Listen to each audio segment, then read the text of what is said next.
अहिल्यानगर शहरात lifestyle wellness सेंटरचा उद्घाटन सोहळा आमदार संग्राम जगताप यांच्या हस्ते उत्साहात संपन्न झालाय। आजच्या धकाधकीच्या आणि तणावपूर्ण जीवनशैलीत नागरिकांकडून आरोग्याकडे मोठ्या प्रमाणात दुर्लक्ष होत असून त्यामुळे विविध आजारांचं प्रमाण झपाट्याने वाढत चाललंय। बदलती जीवनशैली, चुकीचा आहार आणि व्यायामाचा अभाव यामुळे अनेक नवनवीन आजारांना नागरिकांना सामोरं जावं लागतंय। अशा परिस्थितीत नियमित व्यायाम, संतुलित आहार आणि योग्य आरोग्य मार्गदर्शन हा निरोगी जीवनाचा एकमेव प्रभावी मार्ग आहे।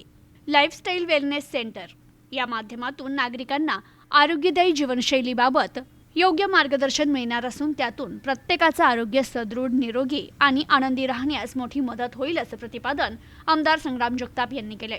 अहिल्यानगर शहरातील प्रोफेसर कॉलनी चौक येथे नव्यानं सुरू करण्यात आलेल्या लाईफस्टाईल वेलनेस सेंटरचा शुभारंभ आमदार संग्राम जगताप, आमदार अक्षय कर्डिले, वरिष्ठ जागतिक आरोग्य सल्लागार डॉक्टर तुकाराम नेहरकर, वरिष्ठ जागतिक आरोग्य सल्लागार अंबादास इंगळे यांच्या हस्ते उत्साहात संपन्न झालं।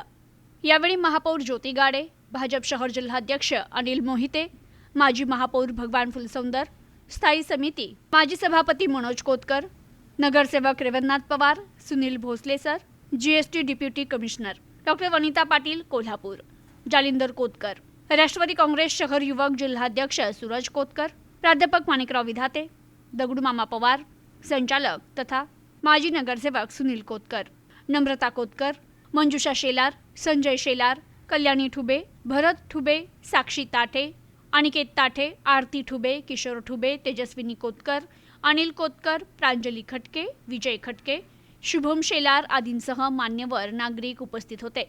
असं सुनील भोंड देखील आपल्या सर्वांसमोर या ठिकाणी आपल्याला सांगितलं आणि त्याच्यानंतर सगळे जे काही बोलले ते आपल्याशी जोडलेले लोक आहेत। मग त्या कोल्हापूरचे मॅडम बोलले असतील किंवा आज वेगवेगळ्या ठिकाणी जे काही ते आता आउटलेट सुरू करत आहेत, इथालची नगरची केडगावची ब्रँच असेल, आता सावडीची ब्रँच झाली, पुढे त्यांनी सांगितलं इंदोरला जाणार आहे आणि नंतर मुंबईच्या धर्तीवर देखील त्या ठिकाणी त्यांचं वेलनेस सेंटरचं देखील एक मोठी ब्रँच तिथं देखील होणार आहे।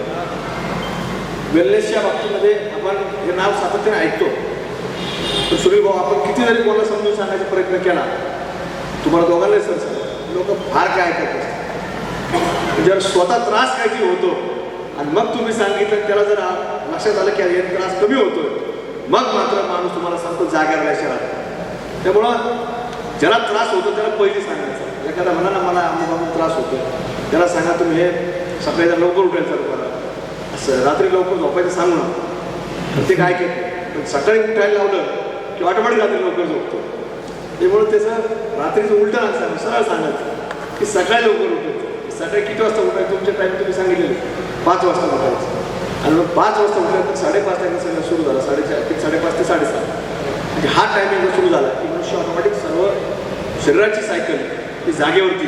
अलीकडे काय झालेलं आहे, रात्रीच्या वेळेला बऱ्याच मंडळीचं जागरण होतं, विनाकारण असते, इकडं बसले तिकडं बसले, गप्पा मारत बसले, एखाद दिवशी हरकत नाही, पण सातत्य जर असं राहिलं तर शरीर अत्यंत कमकुवत होतं, शरीरातले आपले ऑर्गन्स हे अत्यंत कमकुवत होत असतात। पण हे कुठल्याही व्यक्तीला आपण सांगत होते लक्षात नाही, म्हणून ज्या व्यक्तीला त्रास होतो तर ते त्रास झाल्यानंतर मनुष्य स्वतः जीवनामध्ये बदल करतो आणि हे सगळं अंगीकृत करण्याकरता एखाद्या घरामध्ये एखाद्या व्यक्तीला त्रास असेल त्याला ज्या व्यक्ती मार्गदर्शन करतात तो एखाद्या घरातला मनुष्य मग सगळ्यांना सांगतो की आपल्या आता ही लाईफस्टाईल ही फॉलो करायची।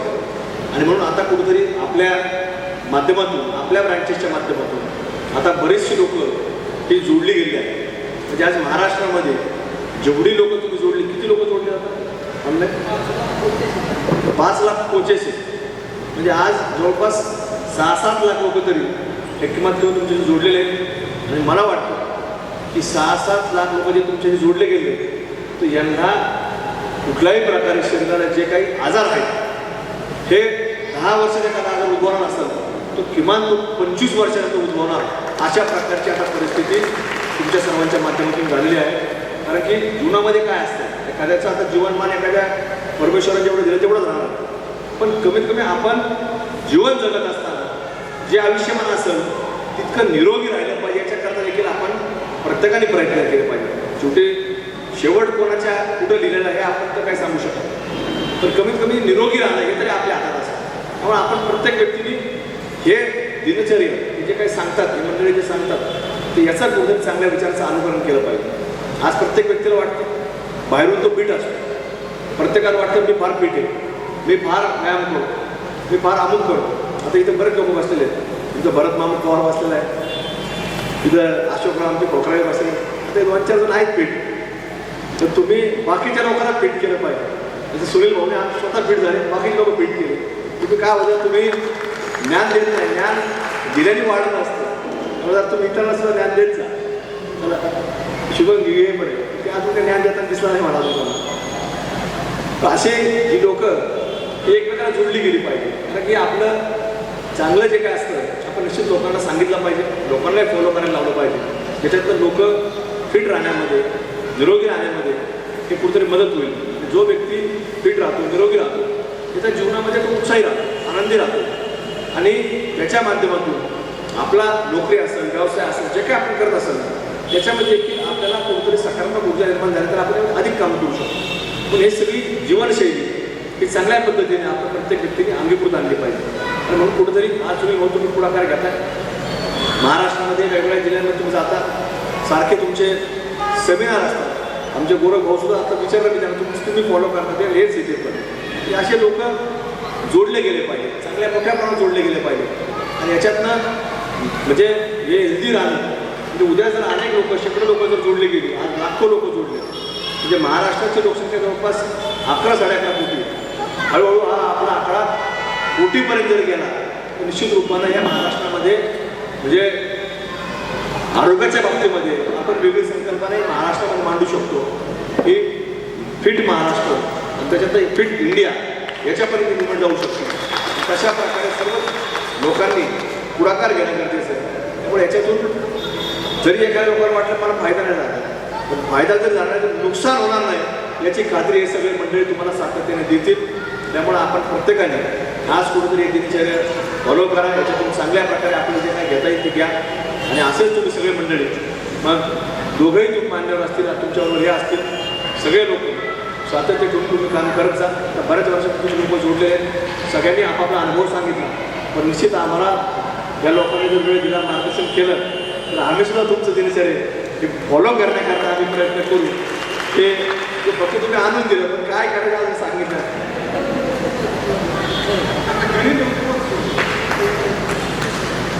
येऊ सुनील भाऊनी सांगितलं घेऊ, पण निश्चित रूपानं हे सगळं कार्य आज तुम्ही ते घेऊन चालला. कुचंबर साहेब, मोहिते साहेब, विलाते सर, आपण सगळेजण मंडळी हळूहळू सुरुवात करू. आता 10 तारखेपर्यंत आमचं अधिवेशन आहे. आता आम्ही नंतर सुनील मामा सुद्धा घेऊन येऊ. तुम्ही काय काळजी करू नका त्याच्यात. तोपर्यंत एकदा जाऊन का होणार नाही, आपल्याला सातत्याने जावं लागणार. निश्चित रूपानं आपण प्रयत्न केले पाहिजे. कारण की आपण पाहतो की आपल्या बऱ्याच लोकांच्या जीवनामध्ये सातत्य राहत नाही. कारण की आपण काही दिवस करतो, एखादा आधारसोबत डॉक्टरनी गोळ्या दिल्या की आपण जो त्यांनी सांगितलं तर तुम्ही 10 दिवसाचा कोर्स पूर्ण करा. आपल्याला 4-5 दिवसात जर बरं वाटायला लागलं की आपण लगेच सगळे मंडळी गोळ्या बंद करतो. हे असं बऱ्याच वेळा पाहिजे नाही. त्यामुळं आपल्याला मामा सगळ्यांना जात असताना एक दिवस जर उपयोग नाही होणार. आपल्याला सातत्यानं महिनाभर यांच्याबरोबर तिथे येऊन करावं लागेल. आणि महिनाभर इथं केल्यानंतर आपण घरी सुद्धा ऑनलाईन बोलू शकतो. त्यामुळे तुम्हाला महिनाभर आणण्याची जबाबदारी ही कुलचंदर साहेबांची, मोहिते साहेबांची, आमची राहील. त्यामुळे आम्ही तुम्हाला आणू आणि महिनाभर तुम्हाला सुद्धा या फिट महाराष्ट्राच्या मुवमेंटमध्ये सुनील मामा सुद्धा आपण फिट करण्याचं काम आपण करू. ही खात्री सुनील भाऊ तुम्हाला आम्ही देतो. तुमचे नाव करीत ते, तर तुम्ही नावकऱ्याकडे काय फार लक्ष देत नाही. तर निश्चित आपण लक्ष देऊ आणि त्यांना फिट करू. आता नवीन कराळे साहेब यांच्याबरोबर आता जोडले गेले काय दोघं आम्ही त्याला अशी काय विनाला भाग जाऊ द्या. तर निश्चित एक चांगला उपक्रम आहे. किती उपक्रम अत्यंत चांगल्या पद्धतीनं कुठंतरी करणं गरजेचं असतं. आणि आज कुठंतरी सातत्य ठेवून त्या महाराष्ट्रामध्ये नेणं आणि याच्यामध्ये प्रोडक्टच्या बाबतीमध्ये माहिती घेतल्यानंतर तुम्ही जे सांगितलं सर, तर हे म्हणजे इतकं कुठल्याही प्रकारे म्हणजे नॅचरल प्रोडक्ट म्हणजे कुठल्याही इतर कुठल्याही केमिकल्स म्हणा, औषधी म्हणा, त्याच्यामध्ये कुठल्याही प्रकारे मिक्सिंग नाही. तर नॅचरल प्रोडक्ट निर्माण केला आहे. आणि त्या नॅचरल प्रोडक्टच्या माध्यमातून आज सगळ्याच लोकांना रिझल्ट मिळत असताना आपल्याला पाहायला मिळतो. त्यामुळे अशाच पद्धतीने आपलं सर्व कार्य असं पुढे जात राहू. महाराष्ट्रामध्ये आणि देशामध्ये आपलं असंच पुढं हे सगळं स्वयंचलित घडत राहावं. तसं आज त्यांनी काही इंदोरसारख्या शहराचं नाव घेतलं, मुंबईसारख्या शहराचं नाव घेतलं. आपली अशीच प्रगती होत राहू आणि ह्या प्रगतीबरोबर महत्त्वाचं लोकांचं आरोग्य हे अत्यंत महत्त्वाचं आहे. कारण की आरोग्य असा विषय आहे हा कुठेही पैसे देऊन मिळत नाही, कुठलाही आजार आपल्याला बरा होऊ शकत नाही. याच्याकरता आपण सुरुवातीपासून जर आपली काही स्वतःची काळजी घेतली तर आपण या सगळ्या विविध आजारांपासून व्याधींपासून आपण राहू शकतो. त्यामुळे आज हा एक चांगला प्रयोग आज आपल्या लाईफस्टाईल वेलनेस सेंटरच्या माध्यमातून झाला आहे. मनापासून संपूर्ण त्यांच्या कार्याकरता हार्दिक शुभेच्छा व्यक्त करतो आणि आपल्या सर्वांची रजा घेतो. धन्यवाद. जय हिंद, जय श्रीराम, जय शिवराय. यावेळी संचालक तथा माजी नगरसेवक सुनील कोतकर म्हणाले, लाईफस्टाईल वेलनेस सेंटरच्या माध्यमातून जीवनशैलीशी संबंधित विविध आजारांवर प्रभावीपणे मात करता येऊ शकते. योग्य आहार, नियमित व्यायाम, आरोग्यदायी सवयी आणि तज्ज्ञांचं मार्गदर्शन यामुळे शरीर निरोगी राहण्यास मोठी मदत होते. निरोगी शरीरातच निरोगी मन वसत असल्यानं प्रत्येक नागरिकानं या केंद्राला भेट देऊन आरोग्यदायी जीवनाकडे वाटचाल करावी असं त्यांनी आवाहन केलं. तर यावेळी जागतिक आरोग्य सल्लागार रेखा नेहरकर, डॉक्टर तुकाराम नेहरकर आणि अंबादास इंगळे यांनी संतुलित जीवनशैली, योग्य आहार, व्यायाम, मानसिक आरोग्य आणि आधुनिक जीवनातील आरोग्यविषयक आव्हानांबाबत सविस्तर मार्गदर्शन केलं. या कार्यक्रमात आमदार अक्षय कर्डिले आणि महापौर ज्योती गाडे यांनी देखील लाईफस्टाईल वेलनेस सेंटरच्या पुढील यशस्वी वाटचालीला शुभेच्छा देत केंद्राच्या माध्यमातून शहरातील नागरिकांना आरोग्यदायी जीवनशैलीची नवी दिशा मिळेल असा विश्वास त्यांनी व्यक्त केला. बऱ्याच वेळेस आपण आजारी पडल्याच्या नंतर त्या आजारा संबंधी एक चांगलं हॉस्पिटल शोधतो, परंतु आपण शोधत नाही की हा आजार झाला कशामुळे. तर वेलनेस या शब्दाचा अर्थ आहे एक आहे इलनेस. इलनेस म्हणजे आजारी पडल्याच्या नंतर, इलनेस म्हणजे दोन शब्द आहेत. इलनेस म्हणजे आजारी पडल्याच्या नंतर आपण तिथं जातो, म्हणजे हॉस्पिटल, मेडिसिन. वेलनेस या शब्दाचा अर्थ आहे आजारीच पडू नये म्हणून आपण तिथं जातो, त्याला वेलनेस सेंटर असं म्हणतो. आणि सर्वात जास्त मला असं वाटतं भविष्यामध्ये हॉस्पिटलपेक्षा जास्त वेलनेस सेंटरची गरज आहे. कारण आपला भारत, आपला महाराष्ट्र हा निरोगी जगला पाहिजे, आनंदी प्रत्येक व्यक्ती जगला पाहिजे. मी अहिल्यानगरपासून 22 किलोमीटर गाव आहे देऊळगाव सिद्धी, अंबादास इंगळे. मी आर्मीतनं रिटायर आहे. 17 वर्ष देश सेवा केली. 1995 ते 2012 जस्ट मी रिटायर झालो. खाण्यापिण्याच्या चुकीच्या सवयीमुळे माझंही वजन वाढलं होतं. तर जम्मू काश्मीर आणि लेह लडाखमध्ये जस्ट पोस्टिंग असली तर व्यायाम करू शकत नाही, ऑक्सिजन कमी असतो, तिथं बर्फ पडलेला असतो आणि अशा माध्यमातून माझं वजन वाढलं होतं. आणि हर्बलचे न्यूट्रिशन माझे कोच मला भेटले. हे न्यूट्रिशन घेण्याच्या अगोदर मी लिंबू पाणी, मध पाणी, सगळे स्लिम टी, डमी ऑइल म्हणजे वजन कमी करण्यासाठी उपाशी राहणे, डायटिंग करणं, सगळ्या गोष्टी केलेल्या. कारण मी आर्मीच्या हॉस्पिटल डिपार्टमेंटचा व्यक्ती आहे, AMC आर्मी मेडिकल कोर्स. आणि जस्ट मी वजन कमी करण्यासाठी खूप त्रस्त झालो. सगळे मी सकाळी 12 किलोमीटर, संध्याकाळी 12 किलोमीटर वॉकिंग करायचो वजन कमी करायला. परंतु ते व्यायाम केल्यानंतर भूक जास्त लागायची आणि जास्त खायचो. तर अशा पद्धतीने मी खूप 3-4 वर्ष प्रयत्न केले वजन कमी करण्यासाठी. वजन काही कमी होत नव्हतं. मला माहीत होतं आर्मीच्या हॉस्पिटल डिपार्टमेंटला नोकरी केल्यामुळं वाढलेलं वजन, तो वाढलेला पोटाचा घेर हा आपल्याला भविष्यामध्ये maximum risk of type diabetes, high blood pressure, हार्टचे प्रॉब्लेम हे सगळे आजार होऊ शकतात. म्हणून आपण आपलं वजन नियंत्रित ठेवलं पाहिजे. आणि हर्बलच्या न्यूट्रिशनची माझी अशा पद्धतीतून माझ्या कोच विकास जगताप सर, विशाखा जगताप मॅडम यांच्या थ्रू ओळख झाली. आणि 14 वर्षापूर्वी हर्बलचे न्यूट्रिशन घेऊन मी माझं 16 किलो वजन कमी केलेलं आहे. ते आतापर्यंत मेंटेन आहे. माझं वय आज 50 वर्ष आहे. Feeling only 18 years. 18 वर्षाचं वाटतंय. असं वाटतं इंडियन आर्मीमध्ये परत एकदा भरती होऊ शकतो.